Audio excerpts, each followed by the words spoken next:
그래서 우리가 오브젝트를 살펴보고 있었어요. 오브젝트에는 4개의 퍼블릭 메소드와 하나의 프로텍트 메소드가 있습니다. 그 중에 getClass 뺀 3개의 그 퍼블릭 메소드들은 우리가 필요하면 내 클래스에 재정의를 해줘야 돼요. 그래서 지난 시간에 이제 toString하고 equals는 살펴봤고요. 거기에 덤으로 이제 인터페이스 때 살펴봤던 compare to도 살펴봤었습니다. 그래서 오늘은 이제 해시코드랑 이제 클론에 대해서 이제 각 그 메소드들이 내 클래스에 필요할 때 어떻게 재정의하는지를 이제 그 구현해 보겠습니다. 그래서 간단히 지난 시간에 봤던 거를 살펴보면은 toString은 객체를 문자열로 바꿔주는 그런 메소드가 되는데 보통 디버깅 목적으로 활용할 때 많이 사용하는 것이고 주로 이제 그걸 구현할 때 많이 쓰는 메소드가 string.format이다. 이렇게만 이해하시면 되겠고요. 그 다음에 equals는 두 객체가 내부 상태가 같은지 비교하는 메소드이고 이 equals 메소드는 원칙적으로는 모든 멤버 변수들을 서로 비교해서 만들게 되어 있습니다. 그래서 그 원칙에 맞게 뭐 필요에 따라서는 그 원칙을 우리가 안 따라도 되지만 일반적인 경우에는 equals 메소드는 그 원칙을 따라주는 게 맞는 방법이 되겠고 많은 또 라이브러리에 있는 함수들이 이 equals 메소드를 이용해서 객체들을 비교하기 때문에 그런 라이브러리 함수를 쓸 때에는 우리가 equals 메소드를 올바르게 재정의해 줘야 돼요. equals 메소드를 재정의하지 않으면은 equals 메소드는 여전히 갖고 있습니다. 오브젝트의 퍼블릭 메소드이기 때문에. 그런데 오브젝트에 있는 퍼블릭 메소드는 뭘 해줘요? 주소를 비교해 준다. 요거예요. 뭐 주소 비교하는 게 그걸로 충분할 때도 있을 수도 있어요. 응용에 따라서는 내가 만든 클래스에 따라서는 그래서 그걸 잘 살펴보고 해야 되겠고 참고로 toString은 이제 스트링에 아니 오브젝트에 정의된 toString은 이제 클래스 이름하고 주소를 이렇게 출력해 주는 형태로 구현이 되어 있습니다. 그래서 오브젝트를 정의하는 거고 오브젝트 이 equals 메소드를 재정의할 때는 내가 재정의하는 클래스의 부모가 오브젝트냐 아니냐 요거에 따라서 이제 구분이 될 거고 오브젝트인 애들은 첫 두 문장은 요걸로 반드시 써주시면 되겠고 기계적으로 그 다음에 타입 변환하는 게 오고요. 그 다음에는 이제 멤버 변수만큼 and를 이용해서 비교하는데 이때 이제 비교할 때 쓰는 연산들이 원시 타입이면 이퀄로 연산자를 쓰시면 되겠고 객체이면 그 객체의 equals 메소드를 쓰면 돼요. 배열이면 arrays의 equals를 활용하시면 되겠고 객체를 비교하는데 이쪽 애가 그 내가 유지하는 멤버 변수가 null일 수가 있어요. 그러면은 objects에 있는 equals를 이용하게 되면 null을 신경 쓰지 않고 상호 비교할 수가 있습니다. 그 다음에 어떤 클래스의 equals 메소드를 정의하는데 이 클래스의 부모가 오브젝트가 아니야. 그러면 또 다른 부모가 있다는 거죠. 그리고 그 부모는 equals 메소드를 정의하고 있을 거예요. 그래서 우리가 항상 가정은 내가 사용하는 모든 클래스의 객체들은 equals 메소드를 올바르게 정의하고 있다는 가정하에 이제 각 클래스를 equals 메소드를 정의하는 거예요. 그러면 얘 같은 경우에는 항상 첫 문장은 요걸로 이제 들어갑니다. 그래서 부모에 있는 거를 호출해 가지고 요 과정, 즉 이 인자로 주어진 게 나랑 똑같은 클래스 객체인지를 살펴보고 this equal other가 같은지도 살펴보고 부모에서 물려받은 멤버 변수가 모두 같은지 살펴본 다음에 그 다음에 이제 타입 변환해서 이제 내 클래스에 추가된 멤버 변수만 여기서 end로 이제 확인해 보시면 되겠습니다. 그래서 equals 메소드를 그런 식으로 하는 거고요. 이 할 때 이제 instance of를 쓰지 않고 이제 get 클래스를 이용하는 거고 이 get 클래스가 뭘 주는지는 조금 뒤에 가서 그 get 클래스 메소드를 설명할 때 다시 한번 설명드리는데, 이제 equals는 get 클래스로 이용해서 구현하는 게 맞습니다. 그래서 이제 두 개가 서로 부모가 같더라도 비교를 안 하게끔 이제 만드는 게 맞는 방법이 되겠습니다. 그래서 그걸 보시면 되겠고, 그 다음에 이제 해시코드를 설명드려야 되는데, 조금 요 슬라이드 갖고 설명드리고 이제 넘어갈게요.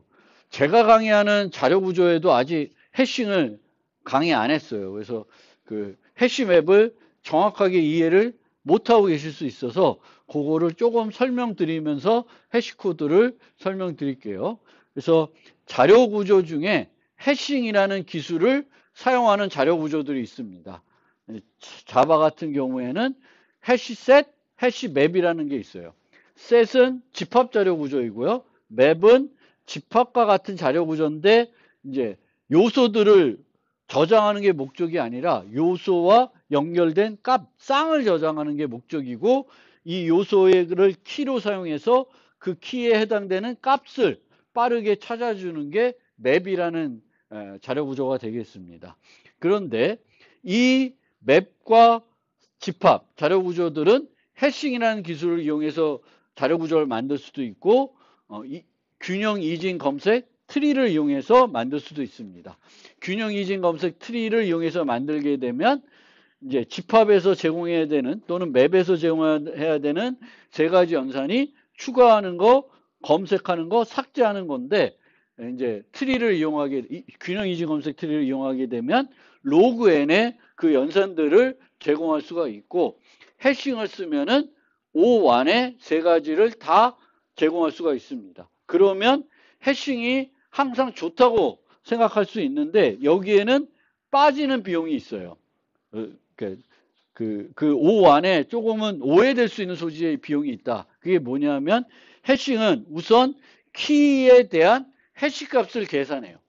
키에 대한 해시값을 계산하는데, 이 해시값의 계산 비용은 저장되어 있는 요소의 개수하고는 무관한 겁니다. 내가 저장하려는 데이터와 관련된 거예요. 그래서 이 계산하는 비용은 O 안에는 빠져 있어요. 상수 비용이기 때문에.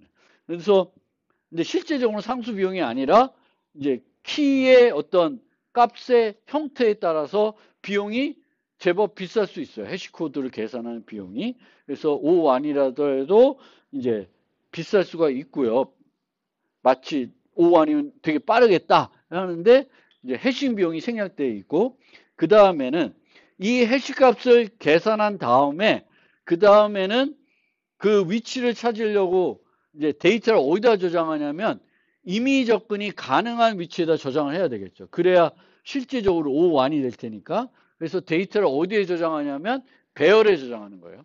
그럼 배열에 데이터를 저장하려면 저장해야 될 색인을 구해야 되는 거잖아요. 그 색인을 어떻게 구하냐면 키의 해시값을 계산한 다음에 그 해시값을 다시 뭘로 해? 나머지 연산을 취해서 그 배열의 색인을 구하게 됩니다. 저장해야 돼. 그래서 그림으로 나타내면 집합이다. 그러면 이제 이런 배열이 있으면 데이터가 있어요. 그럼 데이터를 해싱을 해. 해싱을 하면 어떤 값을 줄 거예요. 정수값. 자바에서는 int 값이에요. 그럼 int 값은 이 범위를 벗어날 수도 있죠. 그럼 그 다음에는 얘가 캐패시티가 있을 거예요. 그러면 요 값을 모듈러 캐패시티를 해요. 그러면 이 중에 하나로 갈 거예요. 그럼 여기에 이제 저장하는 거예요. 근데 이게 또 다른 데이터가 있는데 해싱을 해서 요걸 했더니 또 여기로 갈 수가 있어요. 그러면 뭐가 일어났다 그러냐면 충돌이 발생했다 그래요. 충돌이 발생을 해요. 그래서 해싱에서는 또 뭐가 항상 일어날 수 있어요?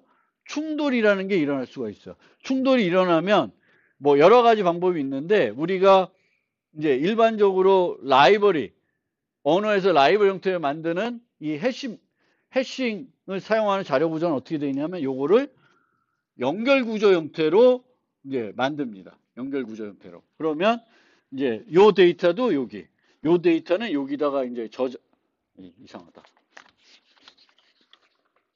그래서 이렇게 되어 있으면 얘가 세모면 세모 여기다 저장하고 그 다음에 얘가 별표면 이제 여기다가 별표를 저장한 형태가 되는 거예요. 그러면 이제 가서 찾았죠. 찾은데 얘를 줄지를 판단해야 되잖아요. 그래서 그 키가 있는지를 살펴보려면 다시 가서 여기에 저장되어 있는 애가 내가 생각했던 애인지 아닌지 아닐 수가 있어요. 그럼 그 다음에 뭘 하냐면 여기에 equals로 비교를 해봐야 돼요. 그러니까 충돌이 발생할 수 있기 때문에 추가적으로 equals로 실제 저장된 값이 내가 생각하는 값인지 아닌지를 봐야 됩니다. 있더라도. 그래서 또 다른 애를 했는데 또 충돌이 났어. 그러면 이제 여기에 아닐 수가 있거든요. 그래서 해시코드를 만들어서 해싱에 사용하기 위해서 해시코드라는 요 해싱 값을 계산하는 함수를 만들 때에는 반드시 equals도 잘 만들어줘야 돼요. equals를 잘 안 만들면 이 해싱은 동작을 안 해요. 그러니까 내가 equals를 만들 때 해시코드를 같이 꼭 안 만들어도 돼요. 근데 해시코드를 만든다는 건 내가 이 자료 구조에 이제 해싱해가지고 값들을 저장한다는 거고요. 그럼 해싱하면 반드시 뭐를 또 만들어줘야 돼요? equals도 같이 만들어줘야 돼요. 그래서 이제 해싱에서는 equals 메소드가 대단히 중요해요.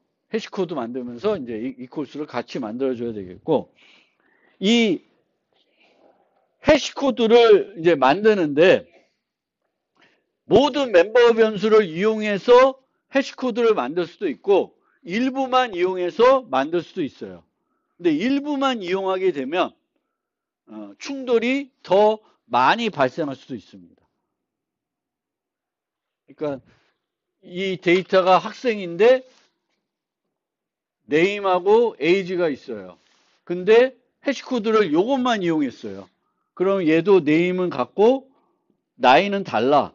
그러면 요 해시코드는 어차피 이용하는 값이 같으니까 똑같은 값이 나오겠죠. 근데 얘까지 이용하면은 서로 해시코드가 다른 게 나올 거예요. 근데 해시코드가 다른 게 나오더라도 결국은 이 캐패시도 모듈라니까 해시코드 값이 다르더라도 여전히 충돌은 발생할 수가 있습니다. 대략적으로 이해됐어요? 해시맵? 그래서 내가 저장하려는 데이터의 해시값을 계산하고 그 해시값을 다시 모듈러해서 임의 접근이 가능한 배열에 저장해가지고 제공하는 연산의 수준은 O1이라고 얘기하는데 실질적으로는 equals 하는 비용, 충돌 처리하는 비용, 또 해시값 계산하는 비용은 거기에 O1에는 생략되어 있는 거예요. 그러면 해시코드를 그 설명이 이거고요. 해시코드를 이제 계산하는 방법들을 잠깐 소개를 하면 모든 멤버 변수를 다 이용하는데 이런 식으로 만들면 안 돼요. year 플러스 month, 그러니까 데이트 객체 클래스예요. 데이터 객체를 키로 써서 이제 여기다 저장하려고 그래요. 그러면 이제 요 값하고 요 값은 다 더하면 똑같은 값이죠. 그래서 교환 법칙이 성립하는 그런 연산을 이용해서 여러 값을 이용해서 해시 값을 계산하면 별로 좋은 해시 함수가 안 됩니다. 그래서 해시 값을 구현하는 방법은 XOR도 마찬가지예요. XOR도 똑같은 걸 3개 XOR 순서를 바꾸더라도 결과는 똑같겠죠. 그래서 저런 XOR이나 덧셈이나 이런 것들은 별로 안 좋습니다. 그래서 이제 다른 방법을 써야 되는데 이미 오브젝트에 해시를 계산해주는 어떤 함수가 있어요. 그래서 얘를 이용하시면 돼요. 만들 때는. 그냥 여기다가 내가 계산에 사용하고 싶은 애들을 여기다가 나열해 주면 돼요. 얘가 객체이든 원시 타입이든 그냥 여기다가 나열해 주면 됩니다. 나열해 주면 되는데 한 가지 주의할 점은 만약 내가 배열을 유지해. 근데 그 배열에 개별 요소들을 이용해서 해시코드를 계산하고 싶으면은 그냥 배열을 주면 안 되고 어레이스의 해시코드를 이용해서 계산해야 배열에 있는 모든 요소를 이용해서 해시코드를 계산할 수가 있습니다. 무슨 말인지 알겠습니까? 그래서 이 해시코드는 내가 만든 객체를 해시셋이나 해시맵의 키로 쓰고 싶을 때에 사용하는 거고, 얘를 해시코드를 만들어줘서 그런 맵의 키로 또는 집합의 키로 쓰면은 반드시 모두 또 만들어줘야 된다. equals도 같이 잘 만들어줘야 올바르게 동작을 하게 됩니다. 그리고 실제 구현할 때는 어렵지 않고 오브젝트의 해시를 이용하시면 되겠습니다. 여러 개를 이용해서 만들 때. 그러면 우리가 만들었던 얘를 이용해서 조금 만들어 보면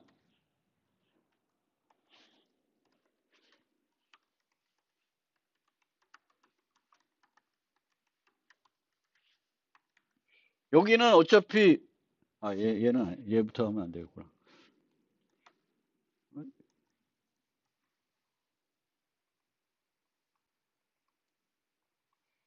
부모부터 만들어야죠.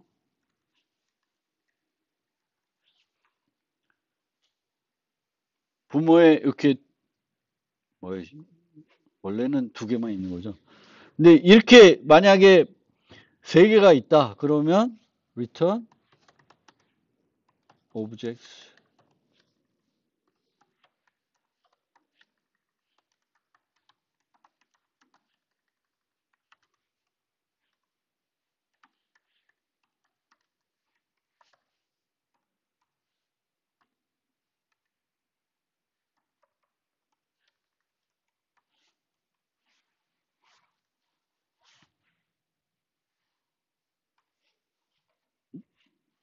얘가 아까 해시라고 그랬나? 해시 코드죠. 이렇게 만드시면 돼요.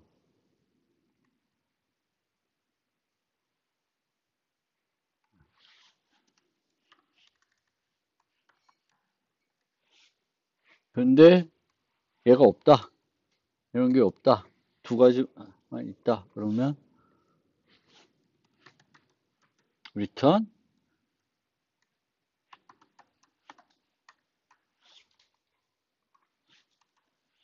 이렇게 만드시면 돼요. 문자열만 가지고. 항상 모든 애들을 갖고 해시코드를 꼭 만들 필요는 없어요. 너무 많이 이용하면 오히려 해시코드를 계산하는 비용이 비싸질 수가 있습니다. 그래서 생각하시고 만들어야 되겠고, 만약 여러 개를 이용해서 해시코드를 만들고 싶으면은 여러분들이 어떤 연산을 찾아서 뭔가 계산해서 만드는 것보다는 이 오브젝트에 있는 해시를 이용하시면 되겠고요. 그리고 이 오브젝트 해시가 어떻게 동작하지는 궁금하시면 이제 자료구조 시간을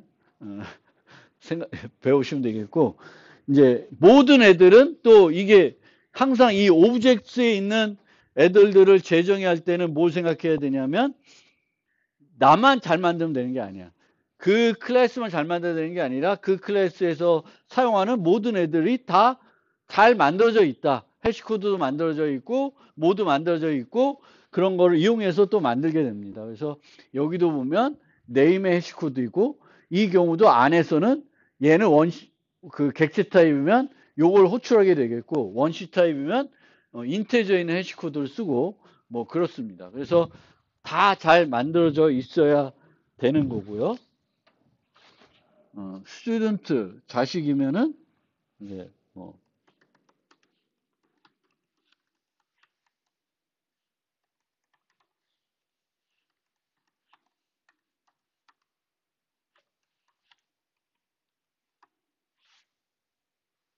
이런 식으로 만들 수가 있어요. 여기 또 틀렸구나. 퍼블릭. 그래서 항상 이제 부모가 오브젝트가 아닌 경우에는 부모에 있는 걸 불러서 뭔가 이용하고 자식에서 추가된 걸 추가할 수가 있고요. 이 경우에도 얘를 안 만들고 부모에 만들어진 해시코드만 사용해 가지고도 이제 쓸 수도 있죠. 그래서 충돌을 너무 많이 나냐 안 나냐 뭐 이런 이제 상황을 보시면 되겠고, 뭐 이름도 같은 애들이 별로 없어요. 그럼 이름만 가지고도 해시코드를 쓰는데 크게 문제는 없을 수 있습니다. 오브젝트는 항상 모든 애들을 다 갖고 만들게 되어 있지만 해시코드도 그럴 필요는 꼭 없어요. 그거는 이제 선택적인 겁니다. 그래서 항상 요 부모가 오브젝트가 아닌 걸 쓸 때에는 투스트링이면 슈퍼의 투스트링, 해시코드면 슈퍼의 해시코드, 이퀄스면 또 슈퍼의 이퀄스를 이용해서 이제 만들게 됩니다.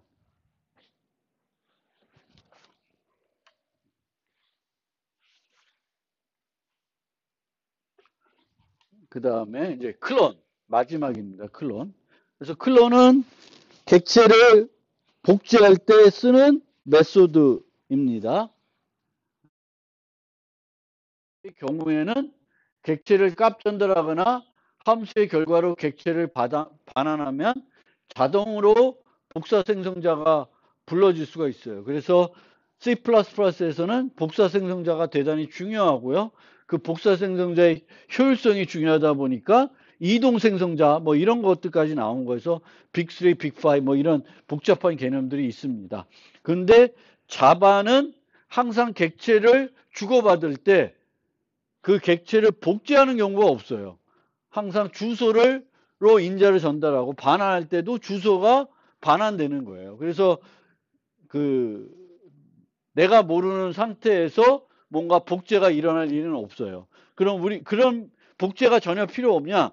복제할 일이 있을 수가 있죠. 객체를 생성하는 것이 그 새로 생성하는 것보다는 복제하는 게 편할 수가 있습니다. 왜냐하면 두 객체의 상태가 비슷해야 돼. 그러면 일일이 내가 값들을 다 설정해 주는 것보다 생성자를 통해서 설정하는 것보다는 기존에 있던 객체를 복제한 다음에 필요한 것만 세터로 바꿔주는 게 더 효율적일 수가 있습니다. 그래서 그럴 때에는 자바도 이제 복제할 수 있으면 좋을 거고, 그러기 위해서 이제 자바는 이제 복사 생성자는 걸 활용할 수도 있었는데, 복사 생성자는 걸 활용하지 않고 뭘 만들어 놨냐면 클론이라는 메소드를 만들어 놨어요. 그래서 이걸 만들어 놓으면서 뭘 기대했냐면 조금 더 강건하게 만들 수 있게 해준 거예요.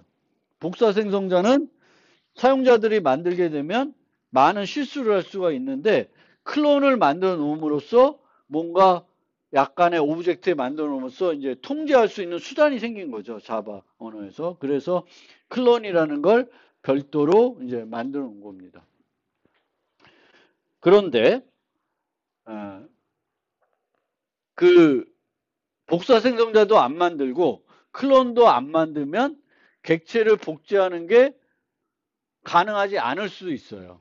왜냐하면 상태가 같은 또 다른 객체를 생성해야 되면은 그 객체가 갖고 있는 모든 상태를 내가 참조해 가지고 그 상태가 되도록 세트를 이용해서 설정을 해줘야 되는 거죠. 생성자를 이용해서 객체를 생성해 가지고 해줘야 되는데 모든 객체가 유지하는 상태에 대한 게터를 제공하지 않을 수도 있어요. 그러면 내가 어떤 객체에 필요한 복제하기 위한 모든 상태를 얻을 수가 없을 수도 있습니다.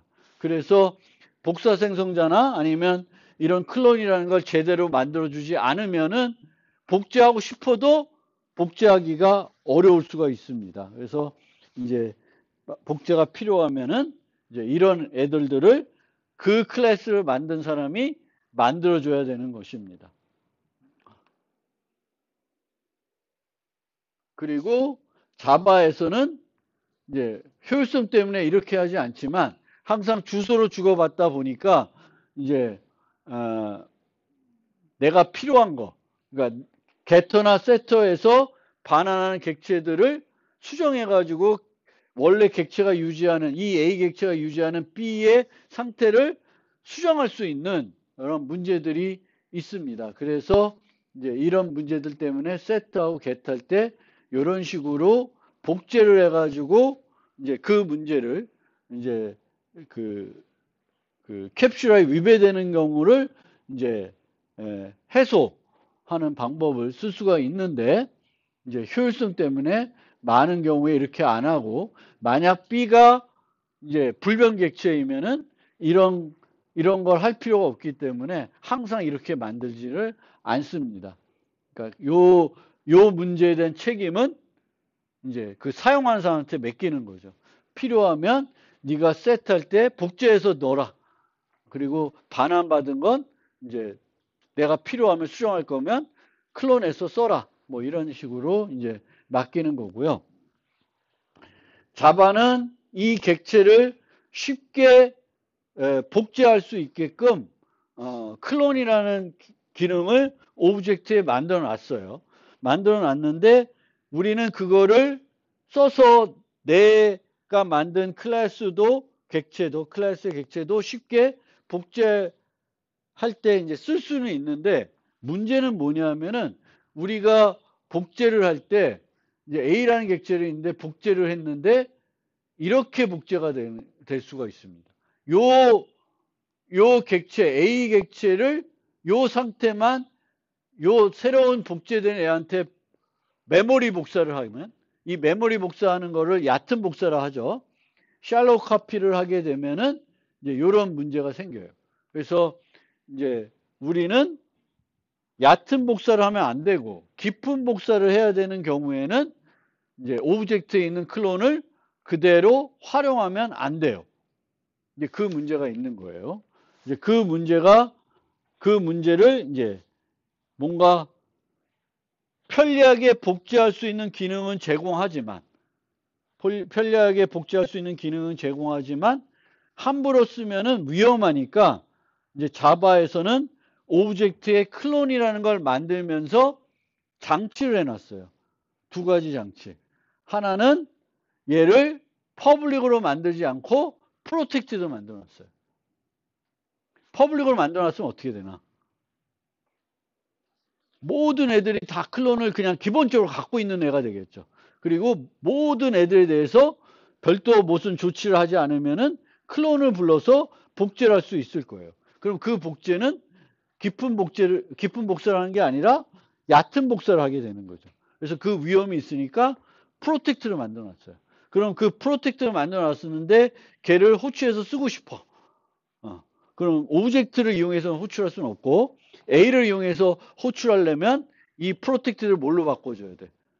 퍼블릭으로 재정의를 해줘야 됩니다. 똑같은 메소드를 만들면서 퍼블릭으로 재정의해주고 그 애를 이제 슈퍼점 클론을 부르게끔 만들어가지고 만들어줘야지만 부모에서 오브젝트에 만들어 놓은 클론을 내가 가져다가 쓸 수 있게 해주는 거예요. 그래서 함부로 쓰지 마라. 무조건적으로 갖게 못하게 만들기 위해서 이 클론을 어떻게 만들어 놨어요? 프로텍트를 만들어 놨어요. 그래서 프로텍트를 만들어 놓으면 되는 거고 내가 그러면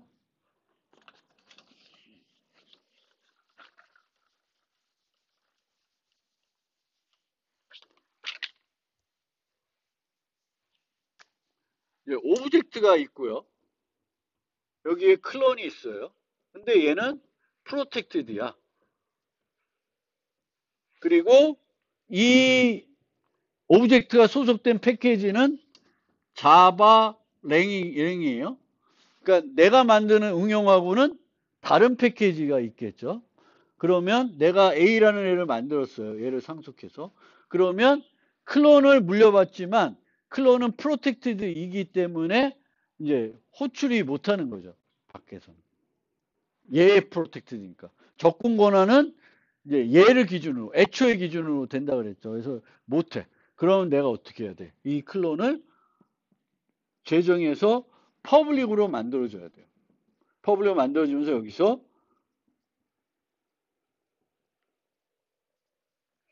슈퍼점 클론을 부르면은 이제 얘는 A를 복제하는 기능을 요렇게 재정의함으로써 제공을 할 수가 있어요.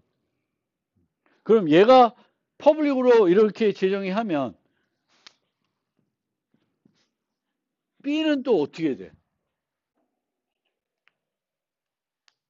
B는 무조건 또 A가 자기 부모가 클론을 만들어 놨으면 얘는 쟤를 다시 막을 방법이 없잖아요. 막을 방법이 없어요. 그래서 또 하나 조치를 해놓은 게 여기다가 클론 오브를 인터페이스를 이 복제하는 애를 클론 오브인지 검사를 해서 클론 오브이 아니면 예외를 발생을 하고 있어요. 예외를 클론 not supported exception 요걸 발생하고 있어요. 근데 이 예외가 무슨 예외냐면 체크드 예외예요. 체크드 예외. 그래서 체크드 예외로 예외를 발생하게끔 만들어놨어요. 이게 조금은 너무 장치를 해놓은 건데, 그래서 요게 1번 장치, 2번 장치예요. 그러면 얘는 어떻게 하냐? 클론을 하고 싶지 않아. 그럼 얘는 여기서 뭐라는데? throw clone not support exception을 발생을 해가지고 이제 B의 클론을 부르면 예외가 발생하게끔 해가지고 B를 복제할 수 없게끔 할 수 있게끔 이제 만들어 놨어요. 그래서 두 가지 장치를 이제 자바 라이브러리는 해놨다. 그리고 이 오브젝트는 클론 오브를 구현하고 있지 않아요. 왜? 클론 오브를 구현하고 있으면 다 구현한 애가 되죠. 그래서 클론 오브를 구현하는 애는 아니에요. 그래서 보통은 우리가 A를 이렇게 클론으로 퍼블릭을 만들어줘서 클론을 불러봤자 예외가 발생합니다.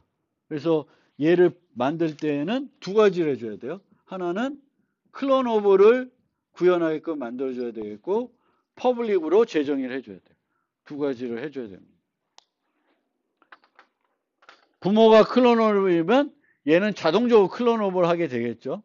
그래서 여기서는 만약 내가 원치 않으면 throw 클론 오브를 해줘야 됩니다.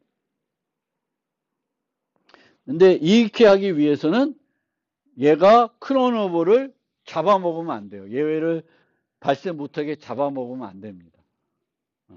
그래서 그런 장치들이 있어요. 그래서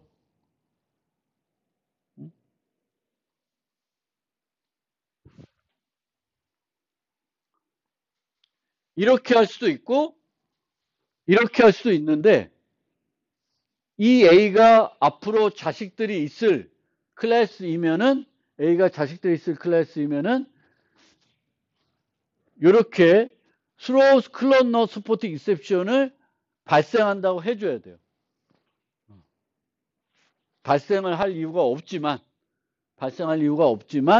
해준다고 해줘야 돼요. 그래야지만 밑에서 자식들이 나는 이제 더 이상 제거하고 싶지 않아 했을 때 이거를 할 수 있게끔 만들 수가 있습니다.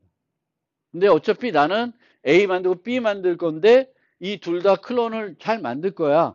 그러면 이런 식으로 아예 클론을 신경 안 쓰게끔 자식들은 클론 예외를 신경 안 쓰게끔 이런 식으로 구현해줘도 됩니다.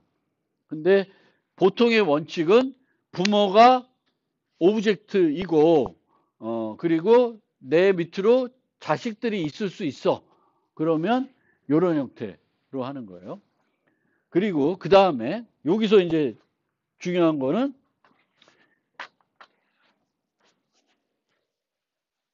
요 재정의할 때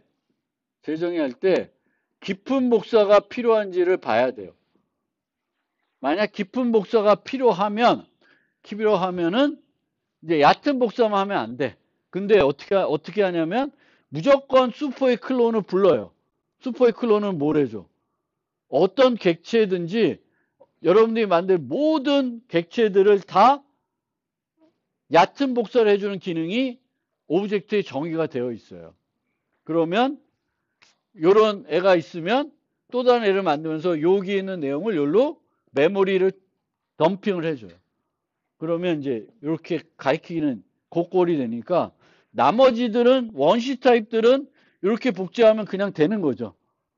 내게 별도 게 생긴 거잖아요. 그러면 나머지 애들만 여기 보면 여러 개의 멤버 변수가 있는데 B만 추가적으로 복제를 해줘야 돼. 깊은 복사하기 위해서.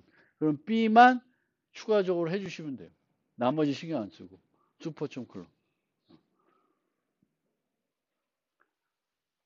참고로 C++ 잘 하시면 한번 생각을 해보세요. C++. C++에서는 이제 복사 생성자 뭐 이런 것들을 내가 정의하지 않으면 시스템에서 제공해 줘요.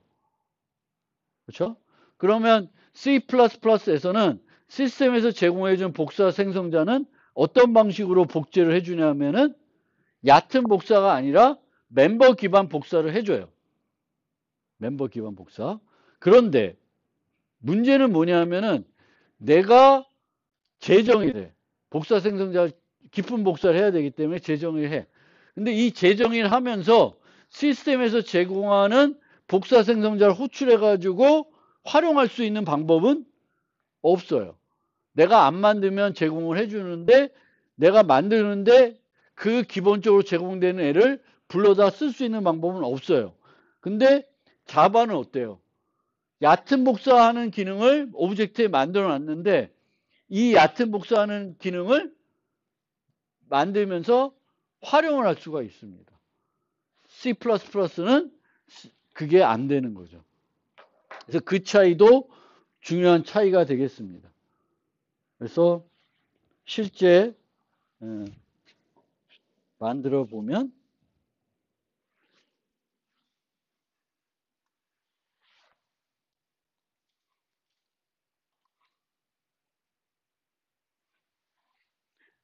펄스부터 만들어 보면은 내가 클론을 만들겠다. 그러면 여기다가 클로너블을 추가해 줍니다. 클로너블 추가해 주고 밑에다가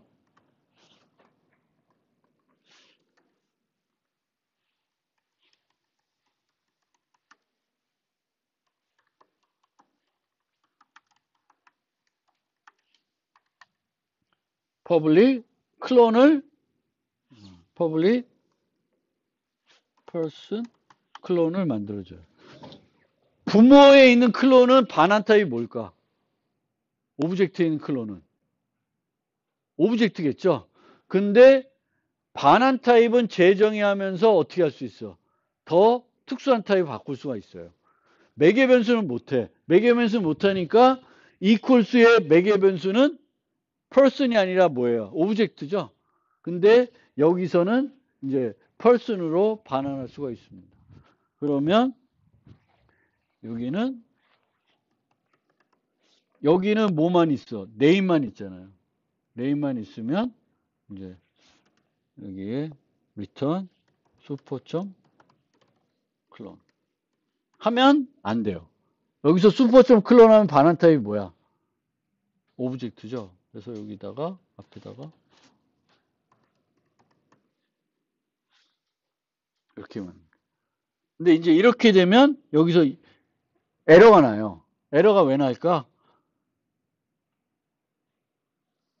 예외 부모는 책 대회를 발생하는 애고 요거를 공표하고 있어요. 그렇기 때문에 내가 try catch를 하지 않으면 책 대회이기 때문에 throws clone not import exception을 여기다가 써줘야 돼요. 근데 이렇게 쓰는 순간 person 이용해서 클론을 부르면 다 또 try catch를 해줘야 돼요. 그래서 불편해. 그래서 내가 만약에 내 밑에 있는 애들이 옵션을 안 주겠다. 밑에 있는 애들도 무조건 구현해야 돼. 그러면은 얘를 빼고 얘를 안 만들고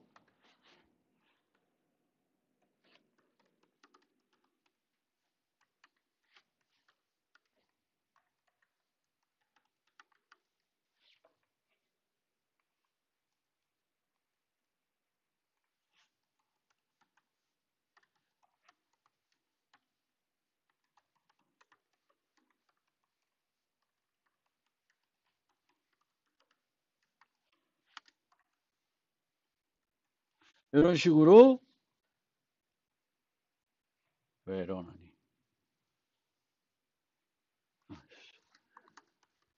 네, 이렇게 만들어 주셔야 됩니다.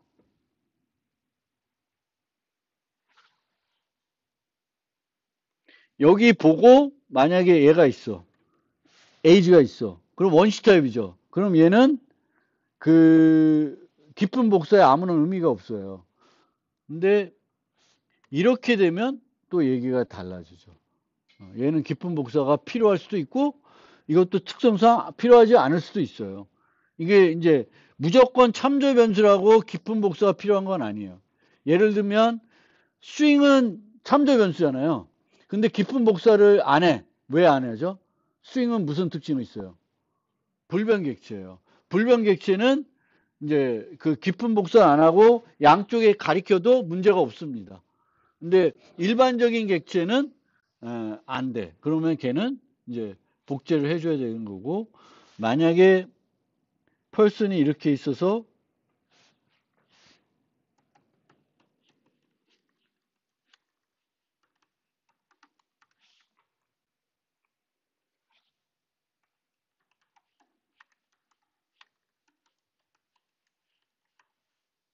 이렇게 하면은 어떤 효과가 있을까요? 저걸 안 하는 것과 하는 거에 어떤 차이가 있을까?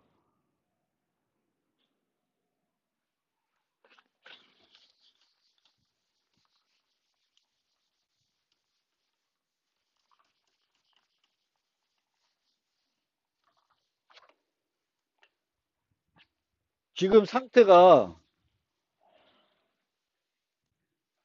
어떻게 되어 있냐면 펄슨 객체인데 얘는 여기에 네임이 있고 에이지 있고 그 다음에 프렌즈가 있어요. 이렇게. 근데 얘를 복제를 해요. 복제를 이렇게 복제를 하면 이제 여기도 얘 가리키고 요것도 프렌즈도 요거를 가리키는 형태가 되겠죠. 응? 그런데 그렇게 안 하고 프렌즈 클론을 해요. 그러면 이제 이게 어떤 식이냐면 여기가 배열이 있겠죠. 근데 배열에 이렇게 또 되어 있을 거예요. 되어 있을 거예요. 그러면 이제 여기서도 만약 복제를 하면 똑같은 걸 하나 만드는데 배열을 복제를 해요. 얘를 복제를 해요. 그럼 어떻게 돼? 이런 식이 돼요. 그러니까 객체 배열을 복제를 하면 배열은 두 개 생기는데 배열의 요소들은 어떻게 돼? 요 값을 열로 복제를 했으니까 어차피 객체는 같은 걸 가리키잖아요. 그러니까 완전 깊은 복사가 아닌 거지. 음. 그래서 일반적인 원시 타입 배열은 이 클론을 이용해서 클론 시키면 서로 따로따로 배열이 하나 만들어지고 여기 수정해도 여기에 영향 안 주는데 객체 배열은 이 복제된 이 객체들은 또다시 이렇게 같은 애들이 돼요. 그래서 객체 배열을 복제할 때는 또 한 번 또 신경을 써주실 필요가 있어요. 카피에 또 더 딥 카피가 뭔가 정치가 필요할 수도 있습니다.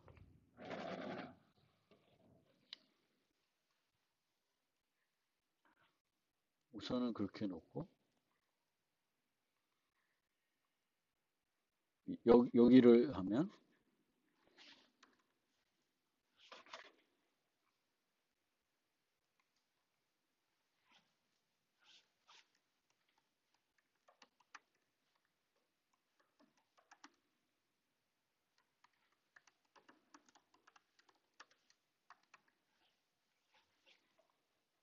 만약에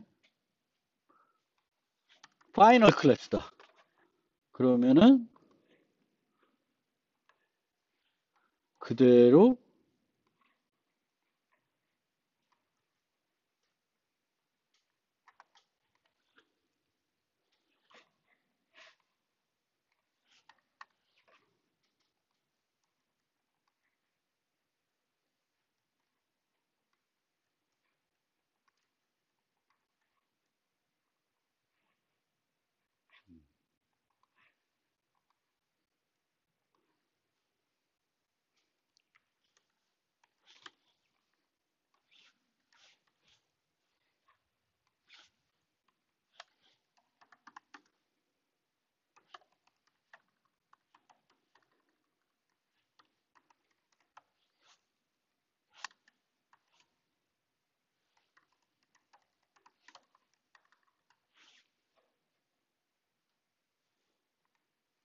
그러니까 일반적인 형태는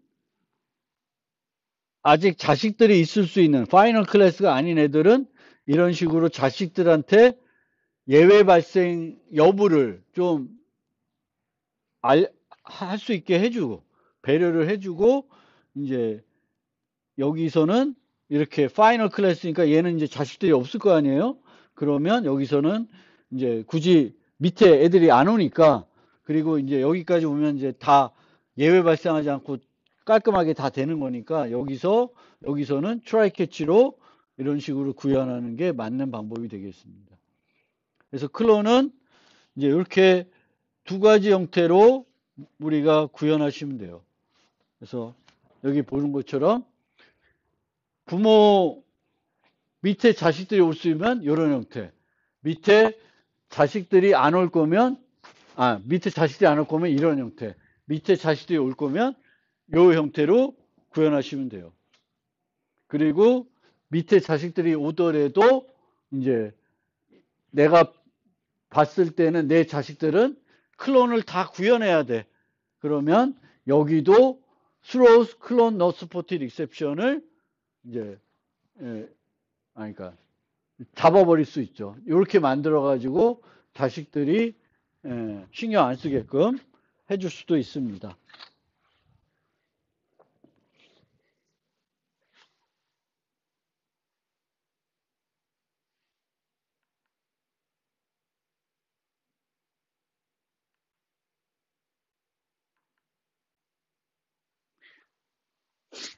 그 다음에 이 네 가지 메소드에 대한 기본적인 재정의한 방법은 이제 설명드렸습니다. 설명드렸는데 이걸 만드는 때 우리가 주의해야 될 점이 뭐냐면은 이제 순환 참조가 있는 경우에는 무한 반복이 일어날 수 있어요. 순환 참조가 있으면.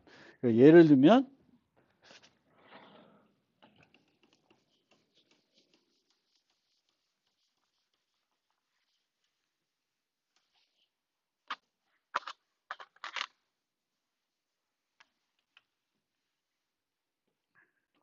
멤버라는 게 있는데 여기에 프렌드라는 게 있어서 또 다른 멤버를 가리켜요.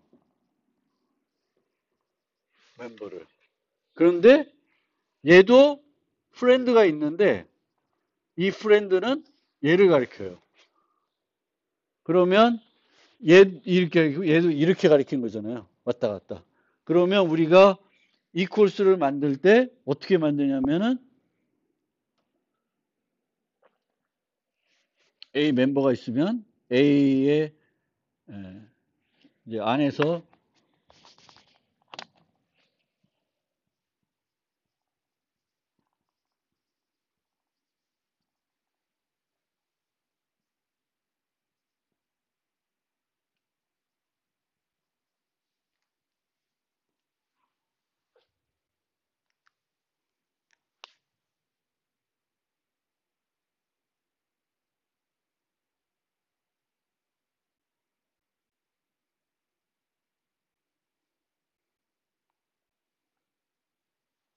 이렇게 비교를 했으면 우리가 멤버 변수 중에 이제 값이 있으면 원시 타입이 있으면 뭐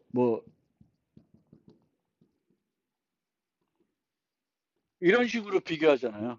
근데 멤버 변수가 있으면 그거에 equals를 불러요. 그럼 얘도 같은 멤버 타입이니까 다시 또 자기를 부르고요. 그 안에서 이쪽 가면 또 여기서도 얘를 불러요. 그러니까 이게 요 예제는 조금 그런데 하여튼 반복적으로 똑같은 거를 순환적으로 계속 부르는 거예요. 그런 현상들이 그 예제가 아까 어디에 있냐면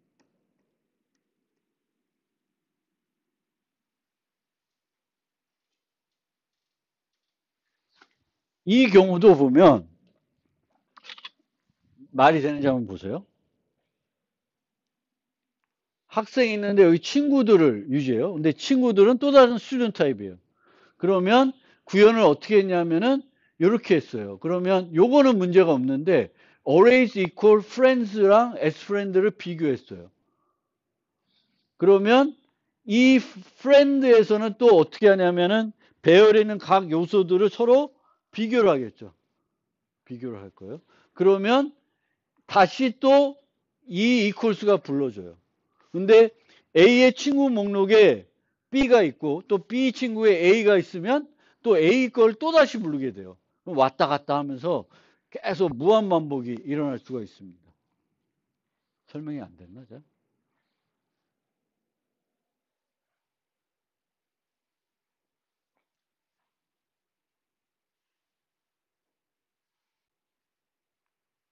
여기도 그렇고, 이제 상호 참조가 있어서 내가 얘 부르는데 얘가 또 나를 부르고, 나가 또 얘를 부르고, 이렇게 계속 반복이 일어나는 거예요. 그래서 상호 참조가 있는 경우에는 그 상호 참조가 통해서 계속 무한적으로 이 코스를 부르지 않게끔 뭔가 조치를 취해줘야 돼요. 뭐, 이 코스 할 때 친구 목록은 뭐 친구의 이름만 비교해 본다든가, 이 프렌즈를 이 자체를 또다시 쫙 비교해 보는 게 아니라 이 친구의 또 친구 목록을 또 비교하고 그러면서 계속 반복적으로 일어나는 거를 이제 막아줘야 됩니다. 그래서 그런 문제가 하나 있을 수 있습니다. 그래서 그게 하나 문제이고요.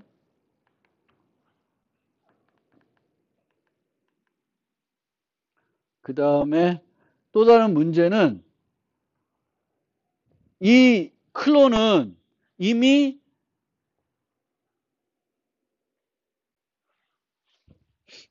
요 클론을 통해서 객체가 이미 생겨요. 객체가 이미 만들어집니다. 만들어지는데 이 객체가 파이널 변수일 수가 있어요. 그러면 만들어지면서 고정되는 거예요. 고정되는데 원래는 이제 깊은 복사를 해줘야 되거든요. 요 B를.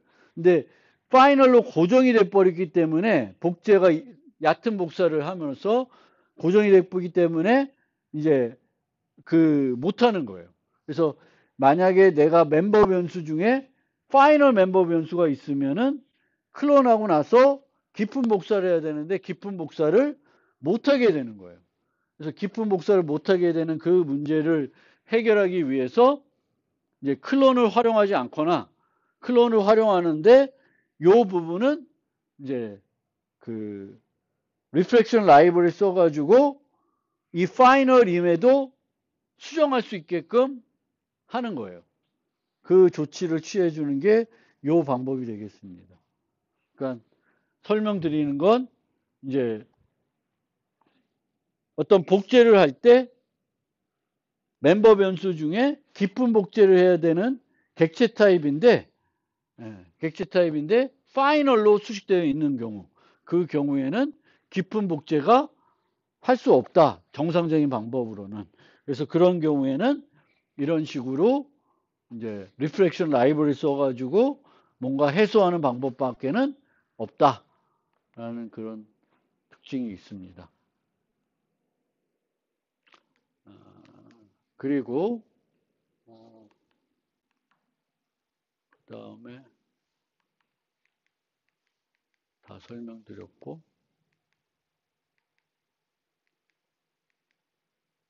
어디였어?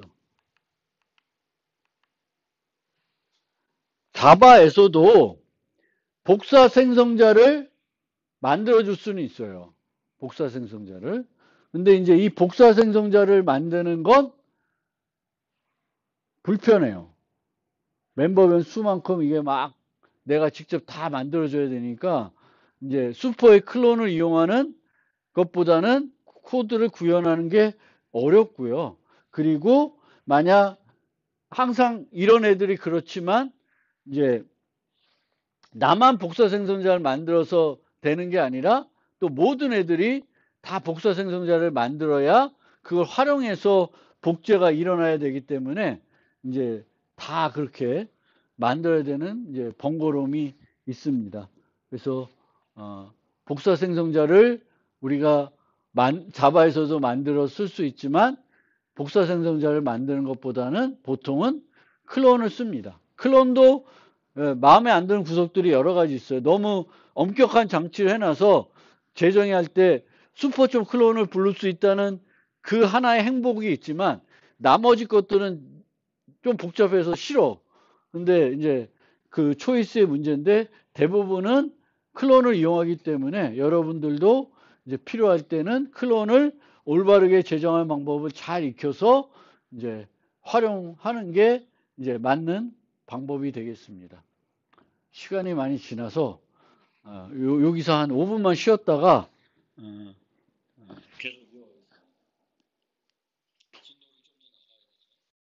이어서 좀 설명드릴게요. 조금만 더 설명드리고 다음 챕터로 넘어가겠습니다.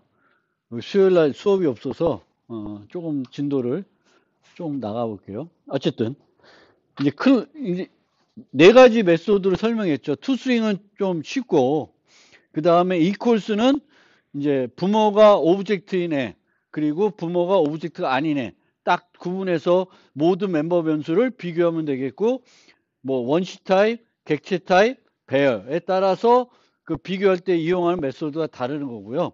해시코드는 이제 그 해싱에 요 내가 만든 클래스를 키로 써야 될 경우에만 필요한 거예요. 그래서 그럴 경우에만 필요한 거고 그때는 해시코드뿐만 아니라 equals도 올바르게 만들어줘야 되겠고 해시코드는 모든 애들을 이용해서 만들 수도 있고 그렇지 않을 수도 있고 만들 때에 여러 개를 이용해서 만들 경우에는 오브젝트에 있는 해시라는 메소드를 이용하시면 되겠습니다. 그 다음에 클론은 이제 그 부모의 오브젝트에 그 얕은 복사라는 기능의 클론 메소드가 프로텍티드로 정의되어 있어요. 그래서 이 A라는 애를 오브젝트를 상속받는 A라는 애를 만들 때에 클론이 필요하면은 이제 그 클론 오브를 구현하고 그 다음에 클론을 이제 부모를 슈퍼의 클론을 호출해서 구현하시면 돼요. 단 만약에 여기에 멤버 변수 중에 깊은 복사를 하는 애들이 있으면 그거에 대한 깊은 복사까지 추가적으로 구현을 해줘야 됩니다. 근데 만약에 A에 원시 타입만 있어 아니면 참조 타입이 있지만 깊은 복사가 필요가 없어요. 그러면 아예 여기다가 클론을 안 만들 수가 있어요. 안 만들고 B에다만 클론을 재정해서 쓸 수가 있습니다. 이 경우에는 어떤 문제가 있을까? 이렇게 만들었을 때는. 얘는 특별히 할 일이 없어요. 클론을 하더라도 그냥 부모 거 써도 돼. 그래서 아예 손을 안 댄 거예요. 원래는 보통은 최소한 프로텍티드를 퍼블릭으로 바꿔주는 뭔가의 작업이 필요한데 깊은 복사가 필요 없더라도 필요한데 그걸 안 했어. 그러면 이렇게 만들었을 때의 문제는 뭘까?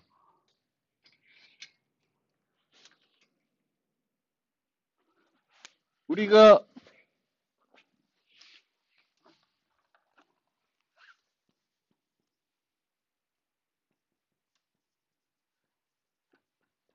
이렇게 할 수가 있죠. 그리고 A1이라 합시다. A2는 A1.clone 이렇게 하면 A1을 복제를 하는 거죠. A1은 근데 리모컨은 A지만 실제 가리키는 객체는 뭐예요? B죠. B가 복제가 돼서 가리키는 거예요. 근데 B는 클론을 갖고 있어요? 안 갖고 있어요? 갖고 있죠. 갖고 있지만 실제 호출할 수 있는 거는 뭐에서 결정돼? A에서 결정돼요. 근데 A의 클론은 없다기보다는 프로텍티드 이기 때문에 못 불러요. 부모로부터 물려는 받았지만 부모가 프로텍티드로 걸어놨기 때문에 그걸 내가 안 바꿨기 때문에 안 되는 거예요. 그래서 얘가 실제 우리가 클론에서 슈퍼점 클론만 부르면은 굳이 여기다가 퍼블릭으로 바꿔주는 거를 해야 되냐? 안 하게 되면은 이게 안 되는 거예요. 그런데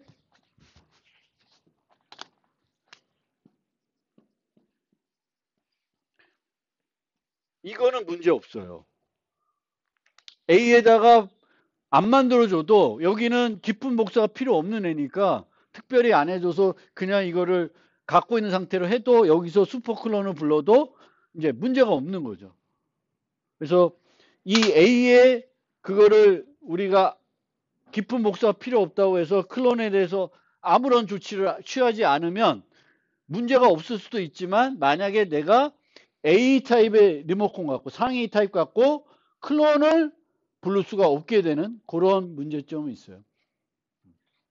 그래서 그것도 여러분들이 이런 클론을 재정의할 때 어떤 선택사항으로 나는 이 B들만 클론하고 B들 클론할 때 항상 B 갖고 B 리모컨을 써. 그러면 굳이 A는 아예 손을 안 대도 돼요. 여기에는 깊은 복사해야 되는 요소가 없는 거예요. 3조 타입이 있어도 다 불변객체이고 원시 타입이고 뭐 열거형들이다. 그럼 손은 안 대도 되는 거예요. 손대야 되는, 클론을 손대야 되는 건 깊은 복제가 있는 경우이고, 그리고 이제 클론을 불러야 될 때 이제 그 재정의를 안 해주면은 아예 호출이 안 되니까 그 클론해야 돼. 최소 여기는 해줘야 되긴 하는데 얘는 안 해줘도 된다라는 거고요. 그 다음에 이제 마지막으로 설명드릴게 이제 get class라는 메소드가 퍼블릭 그 오브젝트에 있다 그랬잖아요. 이 get class는 퍼블릭이지만 우리가 재정의하는 메소드가 아니라 파이널 메소드예요. 그래서 자바는 동적 언어입니다. 동적 언어라는 건 뭐냐면은 실행 시간에 어떤 내가 쓰는 클래스와 관련된 정보들을 얻어서 사용할 수 있는 거예요. 프로그램할 수 있는 언어가 됩니다. 그걸 위해서 자바는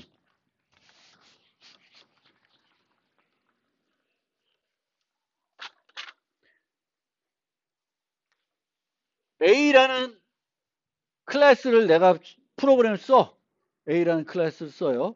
그러면 클래스라는 범용 타입인데 타입의 어떤 클래스를 이렇게 하면 C1이라는 뭔가를 만들어서 씁니다. 만들어서 써요.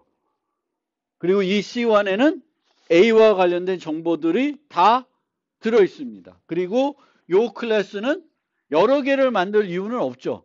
클래스와 관련된 정보 하나만 만들어요. 그래서 얘를 하나만 만들어서 쓰는 거예요. 그래서 얘는 이제 파이널이라고 보시면 돼요. 왜냐하면 C1은 여러 개 만들어진 게 아니고 한 번 만들어진 걸 계속 가리키는 거예요. 근데 이 클래스를 내가 쓰고 싶다. 그러면 프로그램 내에서 이렇게 해가지고 그 클래스를 접근해서 쓸 수 있어요. 이거는 뭐랑 똑같아요. 실제 파일 시스템에 있는 그 파일하고 중간 코드와 똑같은 거죠. 걔 자체를 얘기하는 거예요. 그래서 A.class라고 프로그램 내에 나타내면은 요 타입의 객체예요. 그러면 이 getClass라는 getClass 우리가 요 getClass라고 하면 얘가 반환해주는 요 객체는 어떤 객체냐면 그 객체의 클래스의 정보들을 담고 있는 클래스 객체예요. 그 객체를 얻어서 내가 쓸 수 있습니다. 뭐 이런 건 할 일은 별로 없는데 아까처럼 동적으로 뭔가 메소드 정보를 얻어가지고 메소드를 호출해야 된다든지 조금 더 고급스러운 일들을 할 때에 이제 이 클래스 객체의 클래스 객체를 활용할 수가 있습니다. 그리고 그걸 활용하는 라이브러리를 뭐라 그러냐면 리프렉션 라이브러리라 그래요. 리프렉션 라이브러리. 그래서 리프렉션 라이브러리는 실행 시간에 동적 클래스와 관련된 동적 정보를 얻어서 프로그램 하는 거예요. 그리고 이 리프렉션 라이브러리는 매우 파워풀합니다. 그래서 접근 권한도 다 우회할 수가 있어요. 보통 프라이빗 메소드이면 호출할 수 없잖아요.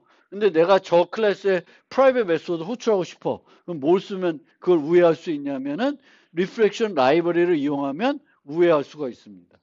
그래서 그 되게 파워풀한 앤데 일반적인 경우에는 리플렉션 라이브러리를 활용하지 않으면 저 get 클래스를 불러서 쓸 일은 한 가지 경우밖에는 없어요. 어떤 경우냐면은 언제 썼어요? get 클래스 메소드를.